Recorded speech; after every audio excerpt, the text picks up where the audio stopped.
What's up, volleyball community? Chris P. Austin. I want to talk about the closure of American Sports Center. You know, a couple people, especially in the California area, have been talking about it and bringing it up to reference, but I'm not really sure that all of us have a complete understanding of how big of a deal it is.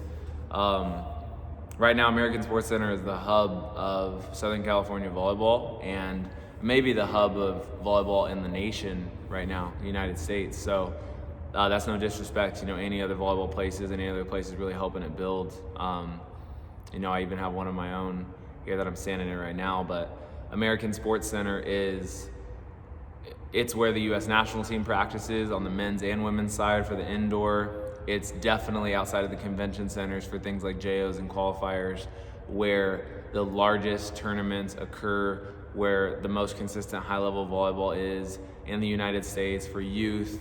And so say there's an ability to have a team, like a 128 team, say, to throw out a random number in a tournament, and you're going to host 100 of them in American Sports Center, you're going to host 28 of them at these other venues. If all of a sudden you don't have American Sports Center, and although there's some other venues who will be able to host a decent amount, like American Sports Center is the place where you're really able to ingratiate a lot of teams in one place. You're able to get a lot of people experience, clubs who have money, don't have a lot of money, areas that are wealthy, not wealthy, people who had experience, don't have experience.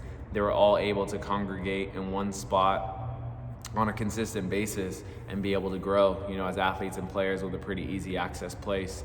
And without that, all of a sudden, if club tournaments have to be smaller, if and when they start happening, if there's less opportunity for teams to be able to enter in tournaments, that means that less clubs are going to have less team, or more clubs are going to have less teams.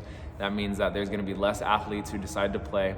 So all the growth that has already happened in volleyball is going to start to go the other direction if there's not a solution that's created for this. So those of you who have had experiences at American Sports Center, those of you who are coming up in the volleyball world, especially the indoor volleyball world, those of you who are fans of the game building and becoming more of a worldwide sport, more of a thing that's popular in America, maybe even potentially a thing that could earn more scholarships and gain more opportunities for college and able to play in the professional ranks.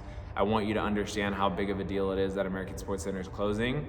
And although there's a chance there that the people who are going to rent it out may put up a couple courts for the U.S. national team to practice, it's still not going to be enough space for volleyball to continue to grow in that area. So solutions have to be created for there to be more opportunities for people to grow. And they can't all be opportunities that are going to break the bank or be really expensive as a college tuition. So we have to make sure that people inside of the volleyball world, the people that have the opportunity to create change inside of the volleyball world, are creating opportunities for there to be places to practice, places to train, places to get work in and get better that way. So I just wanted to shoot this video to help people who don't know understand the magnitude that American Sports Center is closing, and make sure that we're still doing what we can to improve the level of volleyball, improve the awareness of volleyball, and keep the sport driving forward. Have a good day, folks.